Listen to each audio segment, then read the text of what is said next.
तृतीय स्कंद से महाराज भागवत जी में दिव्य महाराज विदुर जी का चरित्र सुनाया गया है। श्री विदुर जी ने धृतराष्ट्र को समझाने का बहुत प्रयास किया। महाराज आपका पुत्र जो दुर्योधन है ना, ये मूर्ति मंत कलयुग है, आप इसको छोड़ दीजिए, नहीं तो ये तुमको महाभारत जैसी कगार पर ले जाके खड़ा कर देगा। पर धृतराष्ट्र की आंखों पर माया का बच्चे का मोह का पर्दा चढ़ा था, इसलिए विदुर जी की बात पर ध्यान नहीं दिया।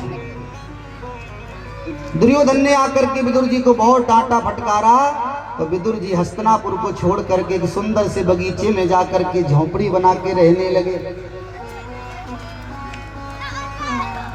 आज भगवान के शांति दूत बनने के महाराज आने के समाचार मिले। विदुर जी बड़े प्रसन्न हो गए, दौड़े दौड़े विदुरानी के पास में आए। देवी को सुन रही हो, क्या हो गया हमारे? बोले आज मेरे नंदनंदन द्वारकाधीश श्री कृष्ण गोविंद महाराज द्वारकाधीश आज शांति दूत बन करके आ रहे हैं। आज मेरे प्रभु की रथ यात्रा आने वाली है। और बड़े प्रसन्न हो गए। भगवान पधारे, विदुर विदुरानी दूर से भगवान का दर्शन कर रहे थे।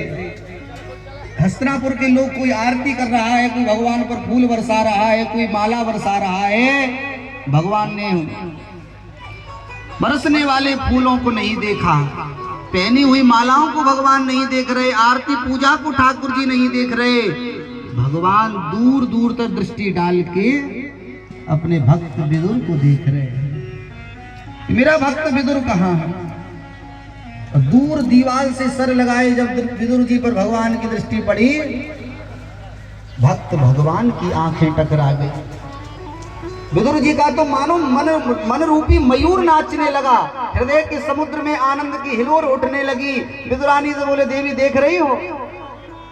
गोविंद मुझे देख रहे हैं, कन्हैया मेरी ओर देख रहे हैं।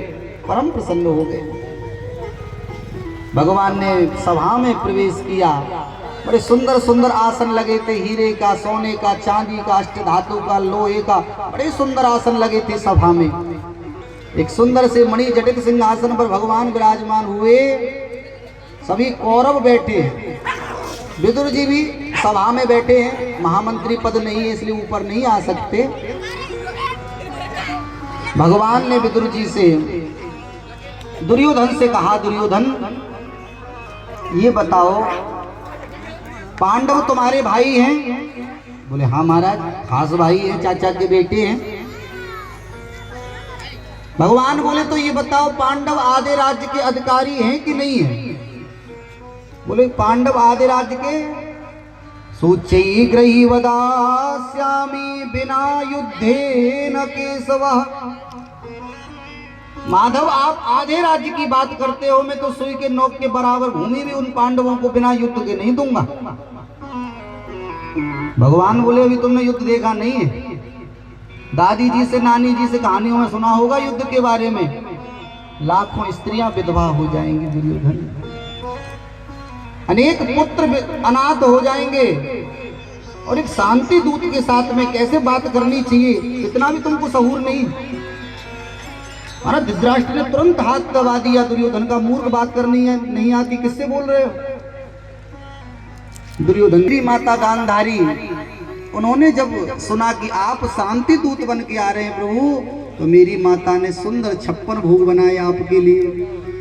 आप चल के पहले प्रसाद पाइए प्रभु, ये बात तो बाद में होती रहेंगी। भगवान बोले दुर्योधन, भोजन दो परिस्थितियों में किया जाता है।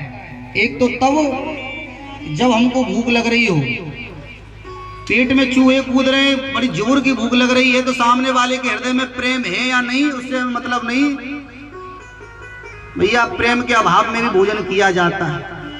पर भगवान कहते हैं दुर्योधन, ना तो मैं किसी के अभाव में पाता हूं, ना मैं किसी के प्रभाव में पाता हूं, मैं भक्त के भाव में पाता हूं।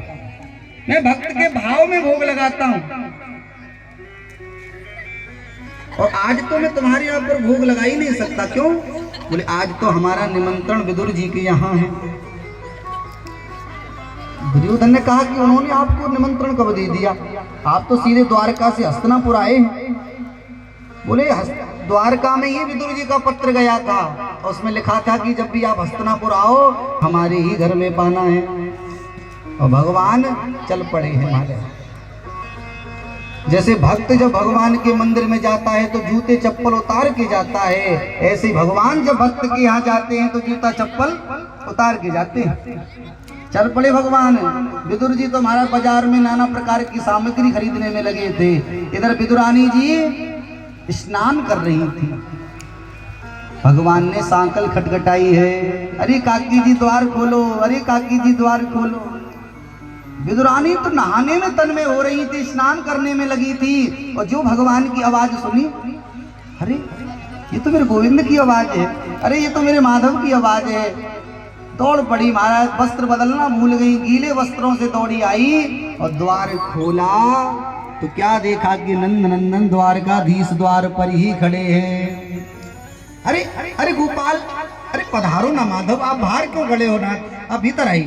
भगवान का हाथ पकड़ के भीतर ले गई और पूरे घर में भगवान को घुमा रही। अरे प्रभु आप यहाँ विराजिए। अरे ना ना ना, ये जगह आपके बैठने योग्य नहीं है, प्रभु आप यहाँ बैठो।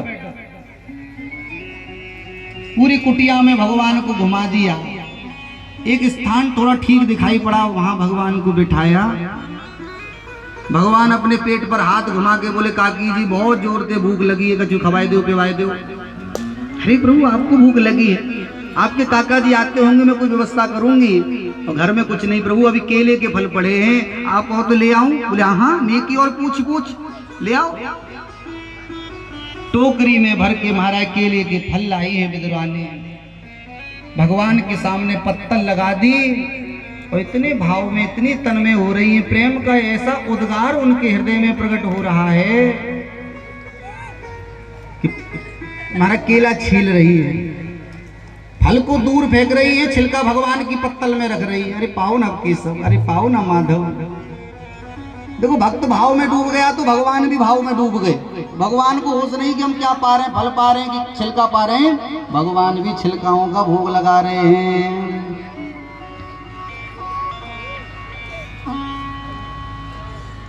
एक दो नहीं 50 छिलके खा गए ठाकुर जी। अब भगवान है, पेट खराब होने की तो समस्या है नहीं। और बोले काकी जी बहुत सुंदर प्रसाद बनाया आपने, आनंद आएगा। हरि प्रभु आपको आनंद आया, सुन के बड़ी प्रसन्नता हुई। इतने में विदुर जी आ गए, दरवाजा खटखटाया, दरवाजा खोला विदुरानी ने। विदुर जी बोले, देवी तुम्हें पता है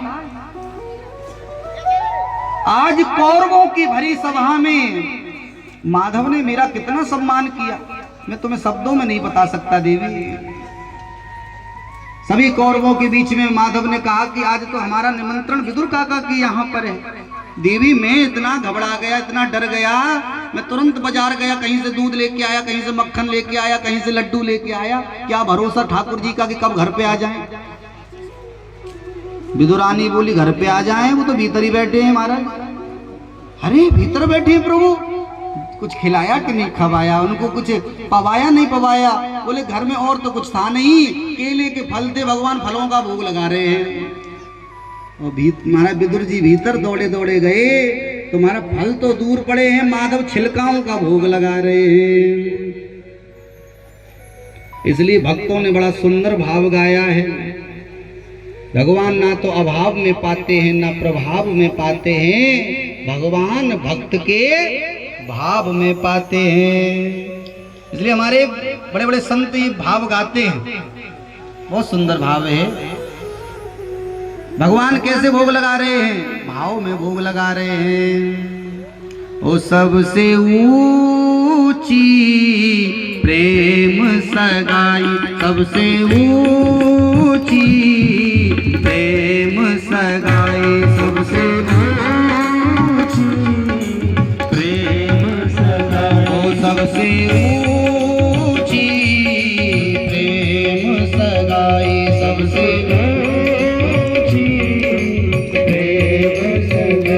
सबसे ऊंची प्रेम सगाई, सबसे ऊंची प्रेम सगाई। ओ दुर्योधन की मेवा त्यागी, दुर्योधन की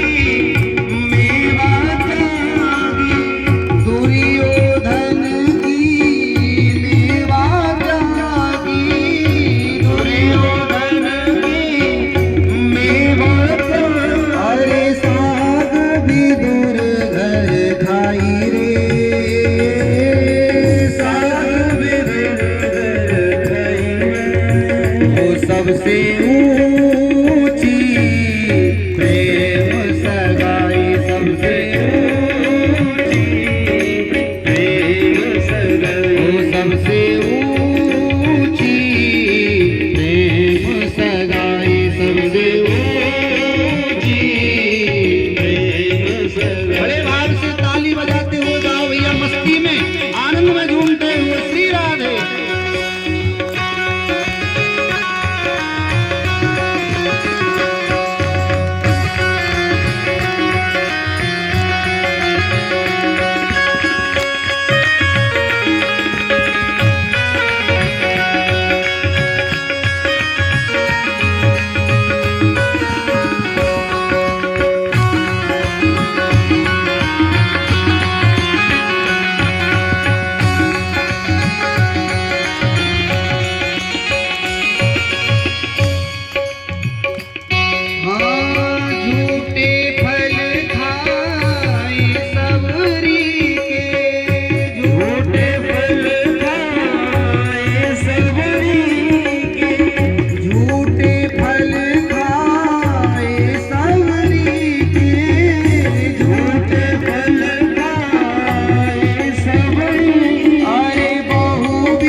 सबसे ऊंची प्रेम सगाई, सबसे ऊंची प्रेम सगाई, सबसे ऊंची प्रेम सगाई, सबसे ऊंची प्रेम सगाई। राधा रमण लाल की।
सबने अपनी अपनी सेवा बांट ली, और भगवान ने क्या सेवा की?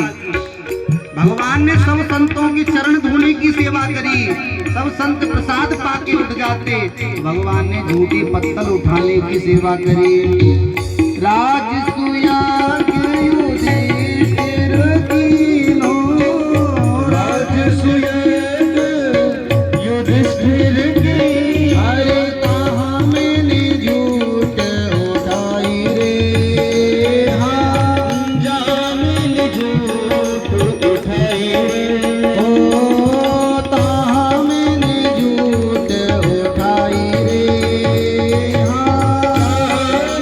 झूठ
वो सबसे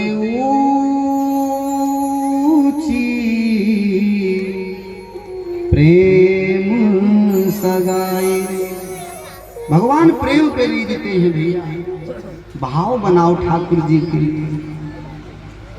आज कथा इतनी है कि महाराज आज तो ऐसा लग रहा है कि जन्म तक कथा पहुंचानी है। 10वें स्कंद में भगवान का जन्म होता है, अभी हम 3रे स्कंद में पढ़े हैं। तो जब तक वो राजधानी ना तोड़ेगी कथा की तब तक कथा जन्मोत्सव तक नहीं पहुंचने वाली। तो थोड़ा सा बढ़ाते हैं कथा को। बोलो श्री राधे। पहले ब्रह्मा जी ने 4 पुत्रों को प्रकट किया, सनक, सनंदन, सनातन, सनत कुमार। 4 पुत्र। चारों से कहा कि बच्चों तुम सृष्टि करो, तो चारों ने हाथ खड़े कर दिए कि हम सृष्टि के चक्कर में नहीं पड़ेंगे, हम तो भगवान का भजन करेंगे। ब्रह्मा जी को क्रोध आ गया कि मेरे बच्चे मेरी बात नहीं मानते। तो ब्रह्मा जी का क्रोध ही उनकी भ्रकुटी से महारुद्र के रूप में प्रकट हो गया। बोलो विश्वनाथ भगवान की। विश्वनाथ प्रकट हो गए, भोलेनाथ प्रकट हो गए। उनसे सृष्टि करने के लिए कहा तो भोले बाबा ने बड़ी विचित्र विचित्र सृष्टि करी है, भूत प्रेत आदि की सृष्टि कर दी। ब्रह्मा जी ने कहा कि तुम तो भजन करो, तुम्हारे बस की बात नहीं। अब ब्रह्मा जी ने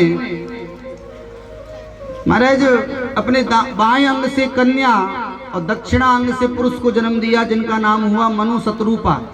10 ऋषियों को प्रकट किया, मरीचि, अत्रि, अंगिरा, पुलस्त, पुलय, कृतु, भृगु, वशिष्ठ, दक्ष देव ऋषि, नारद। छाया से करदम जी को प्रकट किया और गोदी से नारद महाराज श्री नारद जी को प्रकट किया है। वाणी से सरस्वती जी को प्रकट किया। मानसिक सृष्टि हो रही है ब्रह्मा जी की।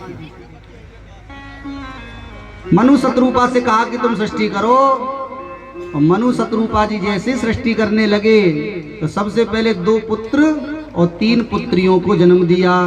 3 पुत्रियों के नाम आकुति, देवहूति और प्रसूति, और 2 पुत्र हैं मनु जी के, जिनका नाम है प्रियव्रत और उत्तानपाद। तो ब्रह्मा जी ने भगवान से कहा, बोले प्रभु मैं सृष्टि कैसे करूं, क्या हो गया? बोले हिरणाक्ष नाम का दैत्य पृथ्वी को उठा के ले गया, बताओ सृष्टि कैसे हो? तो भगवान ब्रह्मा जी की श्वास नासिका छिद्र से बराह रूप में प्रकट हुए और हिरणाक्ष का वध करके भगवान ने भूदेवी का उद्धार कर दिया। बोल बरा भगवान की। भगवान सूकर के रूप में बराह रूप में प्रकट हुए, पृथ्वी का उद्धार हुआ, फिर पृथ्वी पर सृष्टि का विस्तार हुआ है। मनु जी की 3 पुत्री, सबसे पहले देवहूति का वंश सुनाया। देवहूति जी का विवाह हुआ करदम जी के साथ में, और करदम जी ने शर्त रखी, देवी एक संतान होते ही हम विरक्त हो जाएंगे, घर छोड़ देंगे। इस शर्त पर विवाह हुआ। परंतु करदम जी सोच रहे थे कि भगवान आएंगे कपिल रूप में, भगवान तो आए नहीं। 9 कन्याओं का जन्म हो गया, जिसमें कला नाम की कन्या सबसे बड़ी थी। अनुसुईया जैसी कन्याओं का जन्म हुआ करदम जी के यहाँ।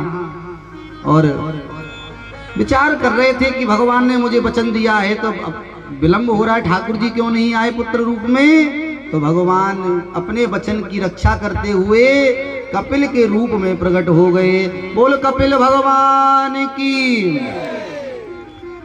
जिन भगवान कपिल ने प्रकट होकर के अपनी माता देवहूति जी को सांख्य शास्त्र का उपदेश प्रदान किया।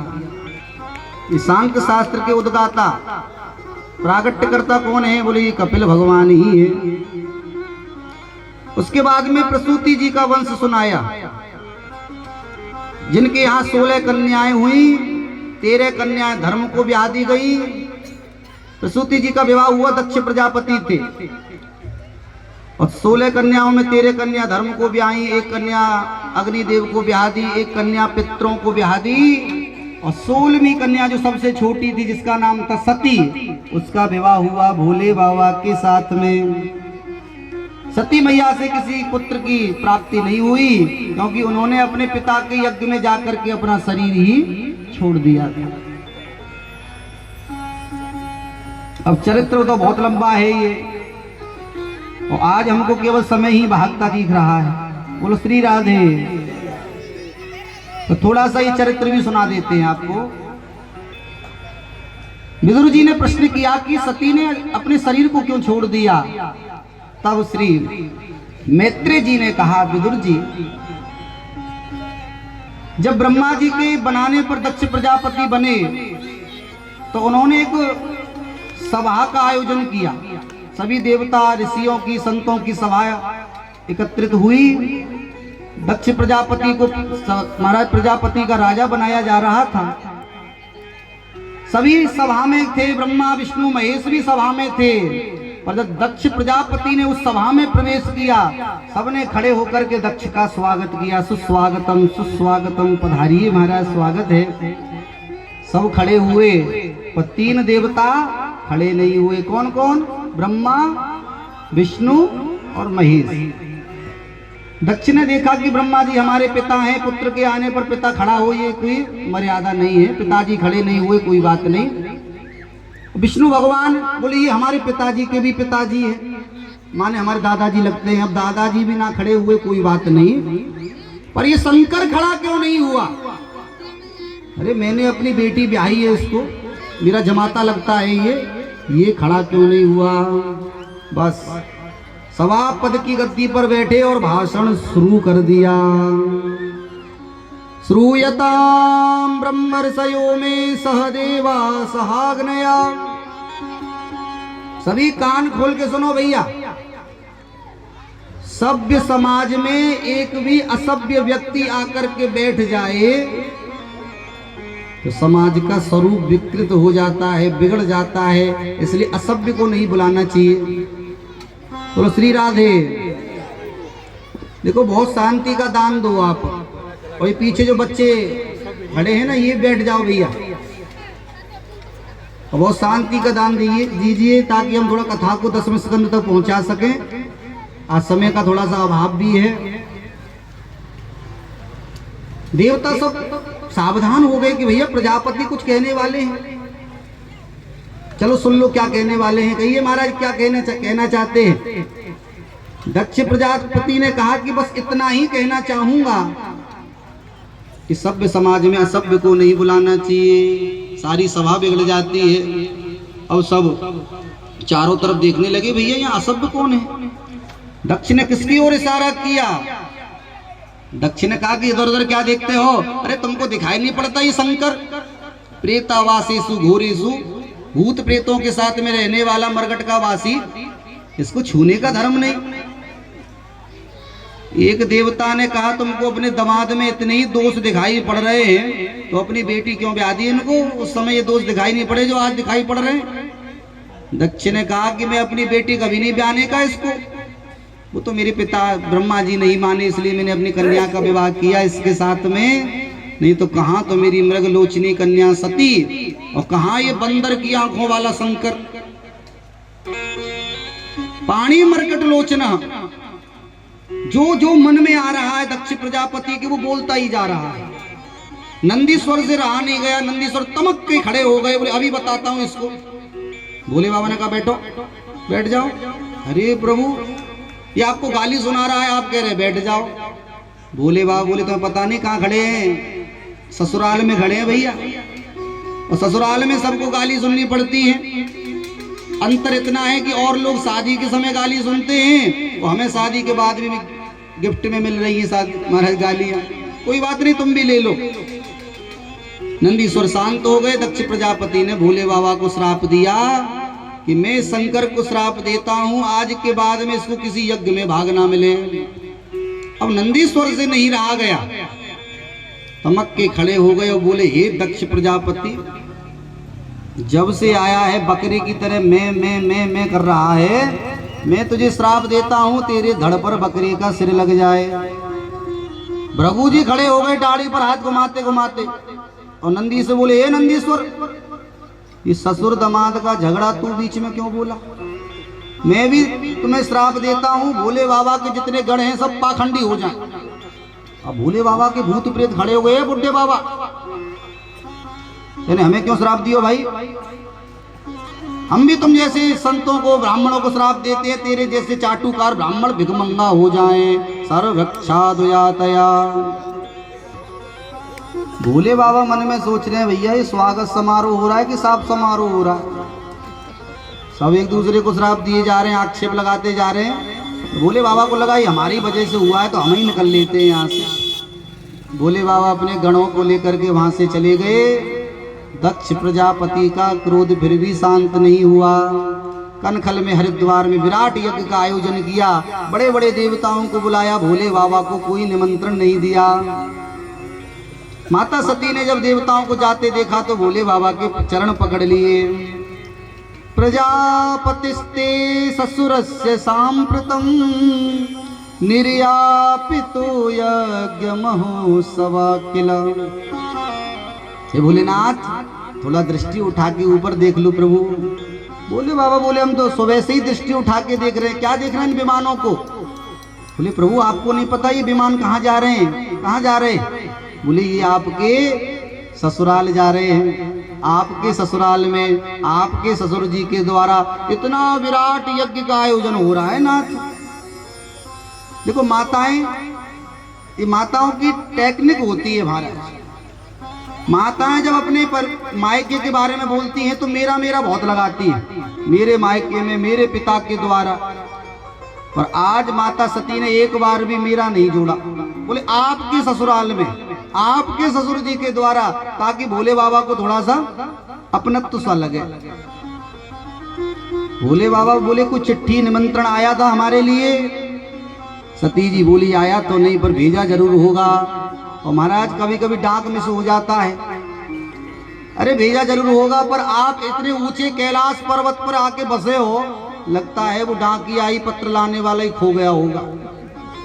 ऐसा हो सकता है आपको ना बुलाया हो।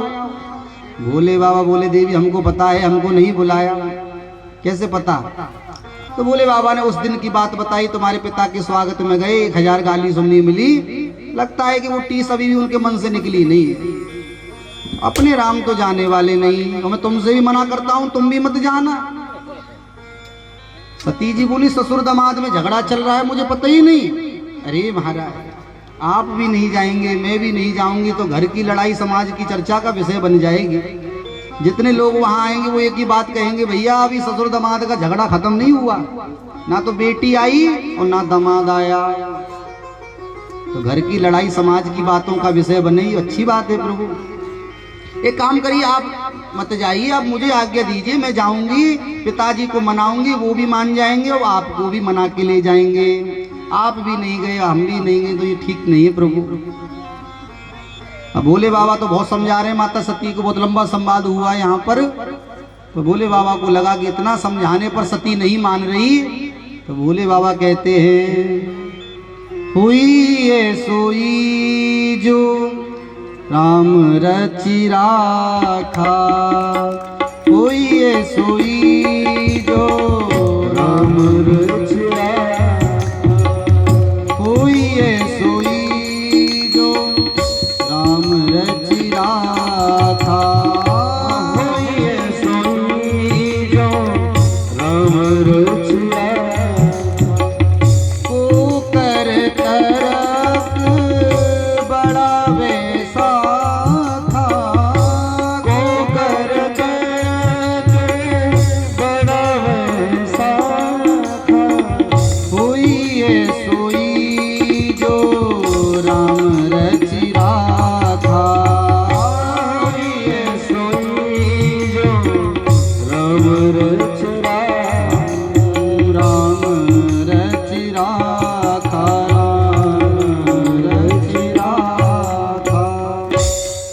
बाबा को लगा कि भैया हरी इच्छा भावी बलवाना। देखो भोलेनाथ विश्वनाथ इतने समर्थ हैं कि भावी मेट सके त्रिपुरारी। भोले बाबा भावी को ही मिटा सकते हैं। भावी जानते किसको कहते? भैया वाली भाभी नहीं, भावी माने प्रबल प्रारब्ध।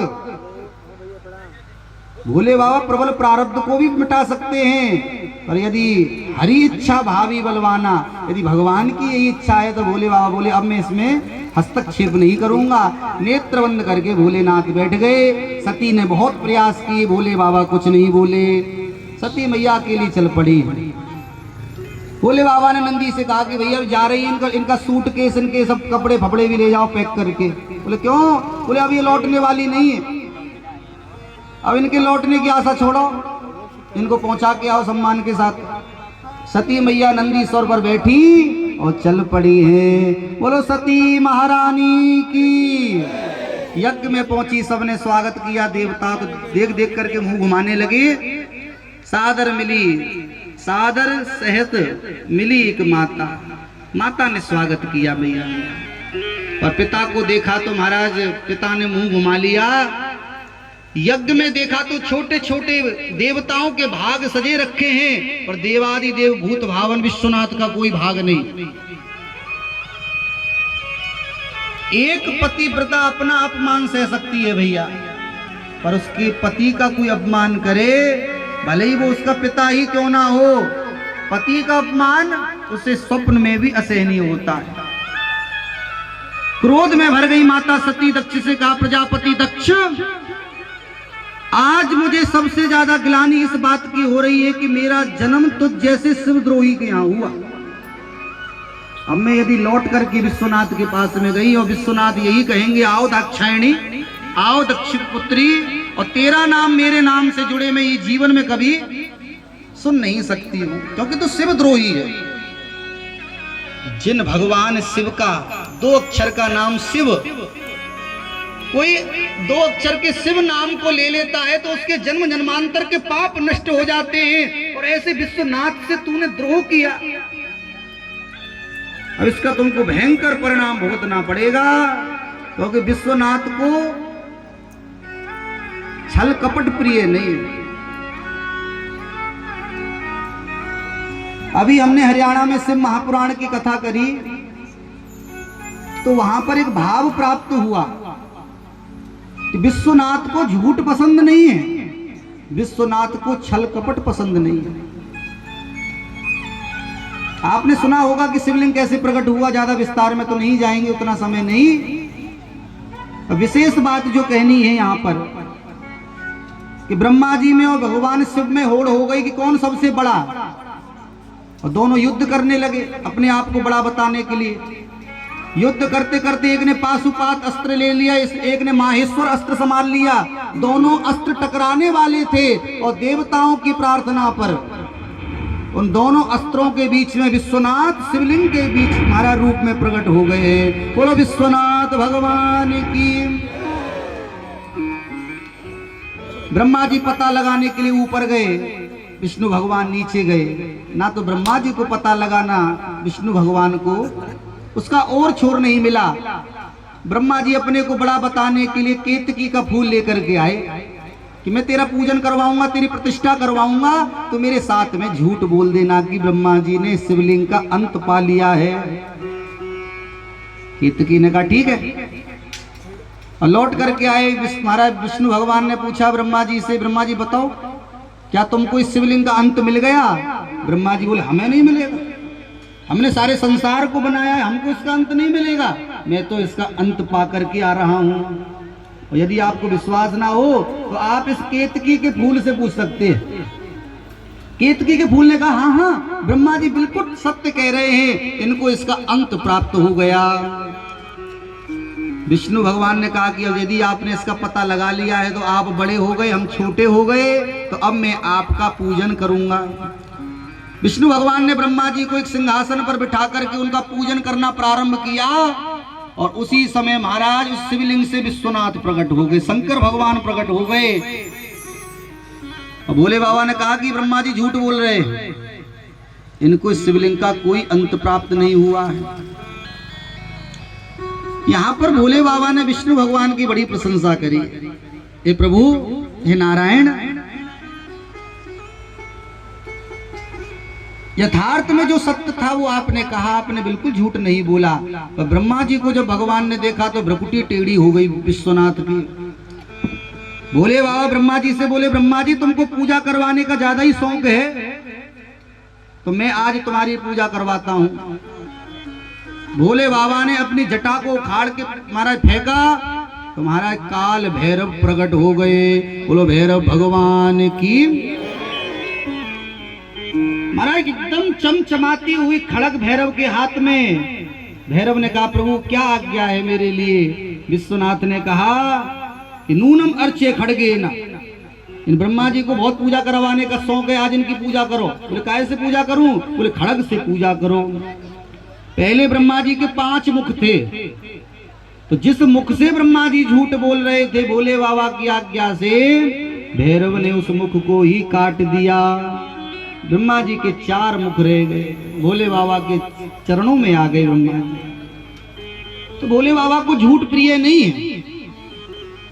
सती मैया ने कहा कि तुमको इसका दंड तो भोगना होगा। माता सती अपनी योगाग्नि में जल की भस्म हो गई। रुद्रगणों ने जब ज्यादा उत्पात में मचाया तो भृगु जी ने रक्षोहण मंत्र से देवता प्रकट कर दिए और देवताओं ने सब भूतों को मार मार के भगा दिया। इधर नारद जी भोले बाबा के पास दौड़े दौड़े गए, बोले भोलेनाथ प्रणाम। भोले बाबा बोले आइए आइए नारद जी, आज क्या लेके आए हो? बोले कुछ नहीं प्रभु, मैं कंठी माला लेके आया हूं। अब आप बैठ करके भजन करो, माता जी के आने की आशा छोड़ दो। क्यों, क्या हो गया? हुआ तो कुछ नहीं, बेचारी माता जी अपने पिताजी से मिलने गई थी यज्ञ में। उस दुष्ट दक्ष ने मिलना तो दूर गया, अपनी बेटी में मिलते मिलते ऐसा धक्का मारा, बेचारी हवन कुंड में जाके गिर पड़ी। पुराने जमाने के पत्रकार हैं नारद जी, और पत्रकारों की तो शैली होती है चटपटी खबर बनाने की। ऐसी चटपटी खबर बनाई महाराज, भोले बाबा का मूड खराब। जटा उखाड़ के प्रकट कर दी। सिंह महापुराण में लिखा है जब भोले बाबा ने जटा को उखाड़ करके पहाड़ के ऊपर पटका, पहाड़ के 2 टुकड़े हो गए महाराज, और वीरभद्र माता काली प्रकट हो गए। बोलो शंकर भगवान की। भोले बाबा ने आज्ञा दी दक्षम स यज्ञम जही, जाकर के दक्ष को यज्ञ सहित समाप्त कर दो। वीरभद्र दौड़े, सब देवता भाग रहे थे, सबको बंदी बनाया, और वीरभद्र ने दक्ष का सिर हाथों से मरोड़ करके यज्ञशाला में स्वाहा, पूरी यज्ञशाला को तहस नहस करके देवताओं को खंडित करके वीरभद्र चले गए भोले बाबा के पास। और रोते रोते देवता पहुंच गए हैं भोले बाबा के पास में ब्रह्मा जी को लेकर के। इनका नाम ही भोले,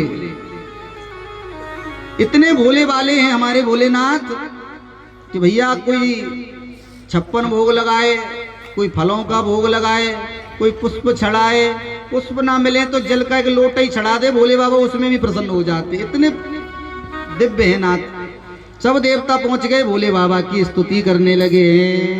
अरे धन धन भोलेनाथ बांट दिए 3 लोक एक पल भर में, ऐसे दीन दयाल मेरे बाबा हर खजाना पल भर में। अरे धन धन भोलेनाथ बांट दिए पल भर में, ऐसे दीन दयालु मेरे बाबा हर खजाना पल भर में। ऐसे दीन दयालु मेरे बाबा हर खजाने पल भर में। अरे धन धन भोलेनाथ बांट दिए 3 लोक एक पल भर में, ऐसे दीन दयालु मेरे बाबा हर खजाना पल भर में। धन धन भोलेनाथ बांट दिए पल भर में, ऐसे दीन दयालु मेरे बाबा हर खजाना। हर प्रथम वेद ब्रह्मा को दे दिए बन वेद के अधिकारी। प्रथम वेद ब्रह्मा को दे दिए वेद के अधिकारी। हर विष्णु को दिए चक्र सुदर्शन लक्ष्मी सी सुंदर नारी। विष्णु को दिए चक्र सुदर्शन लक्ष्मी सी सुंदर नारी। और इंद्र को दिया कामधेनु ऐरावत सा बलकारी। और इंद्र को दिया कामधेनु ऐरावत सा बलकारी। कुबेर को दिया पुष्प विमान संपत्ति का बना अधिकारी। कुबेर को दिया पुष्प विमान संपत्ति। और भोलेनाथ अरे अपने पास कुछ नहीं रखते। अरे अपने पास कुछ नहीं रखते, ये भांग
दिया, बड़े बड़े पापियों को पाया, पल भर में उतार दिया। हमारे भोलेनाथ अरे अपने पास ये कुछ नहीं रखते, मस्त रहे बागंबर में ऐसे दीन दयाल मेरे बाबा।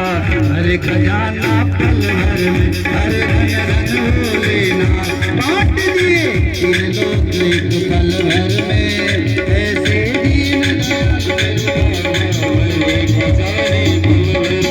अरे ऐसे दीन दयाल मेरे बाबा, भरे खजाना पल भर में, ऐसे दीन दयाल मेरे बाबा, भरे खजाना पल बोलो भर में। शंकर भगवान की।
जगदीश दिए रामचंद्र को धनुष बाण, अनुरुद्ध को चंद्रेश दिए। हमारे भोले बाबा सबको दे रहे हैं, जो मांगता जा रहा है भोले बाबा उसको देते जा रहे हैं भैया, और अपने पास में कुछ नहीं है। अरे अपने पास ये कुछ नहीं रखते, अरे अपने पास ये कुछ नहीं रखते, अपने पास ये कुछ नहीं। अरे मस्त रहे अपने घर में ऐसे दीन दयाल मेरे बाबा। अरे खजाना पल भर में, अरे धन धन भोलेनाथ बांट दिए पल भर में, ऐसे दीन दयाल मेरे बाबा। नमः शिवाय नमः शिवाय नमः शिवाय, हरे नमः शिवाय नमः शिवाय नमः शिवाय, हरे हरे शंभो नमः शिवाय, हरे हरे शंभो नमः शिवाय, हरे हरे शंभो नमः शिवाय, हरे धन धन भोलेनाथ बांट दिए तीन लोक एक पल भर में, ऐसे दीन दयाल मेरे बाबा। हरे खजाना पल भर में, हरे धन धन भोलेनाथ बांट दिए तीन लोक एक पल भर में, ऐसे दीन दयाल मेरे बाबा। हरे ऐसे दीन दयाल मेरे बाबा, हरे खजाना पल भर में, ऐसे दीन दयाल मेरे बाबा, ऐसे दीन दयाल मेरे बाबा, ऐसे दीन दयाल मेरे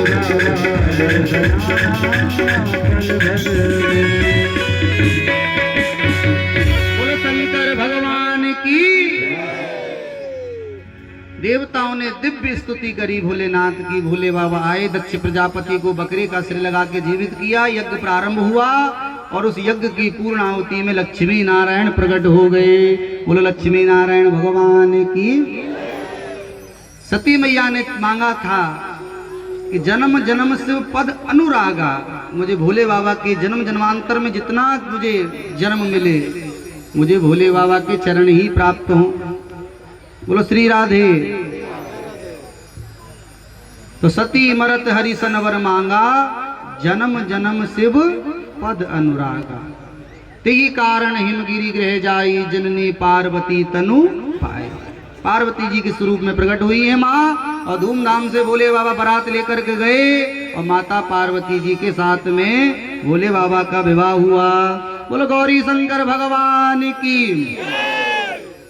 आज आपको ज्यादा विस्तार में तो नहीं सुना पाएंगे हम कथा, संक्षिप्त में ही सुनते रहो भैया। चतुर्थ स्कंद में बड़ा सुंदर चरित्र सुनाया, और महाराज ध्रुव जी की कथा। ध्रुव जी की माता ने ध्रुव जी का अपमान किया। 5 वर्ष के ध्रुव जी 5 महीने जाके मधुवन, वृंदावन में मधुवन है, वहां जाकर के तपस्या करी ध्रुव जी ने। 5वें वर्ष में भगवान नारायण प्रकट हो गए। ध्रुव जी के गाल से शंख का स्पर्श कराया, ध्रुव जी को वेद वेदांत याद हो गए, और ध्रुव जी ने भगवान की बड़ी सुंदर स्तुति गाई है। योऽन्त प्रविश्य मम वाचमिमां प्रसुप्तां, संजीवयत्यखिल शक्तिधर स्वदाम्ना। अन्यास्त हस्तचरणश्रवणत्वगाधीन्, प्राणान्नमो भगवते पुरुषाय तुभ्यं। ध्रुव जी ने स्तुति गाई, भगवान ने उनको दिव्य राज प्रदान किया। 32,000 वर्ष राज किए श्री ध्रुव जी। और महाराज दिव्य विमान आया, मृत्यु के सिर पर पैर रख के ध्रुव जी भगवत धाम को चले गए। बोलो ध्रुव जी महाराज की।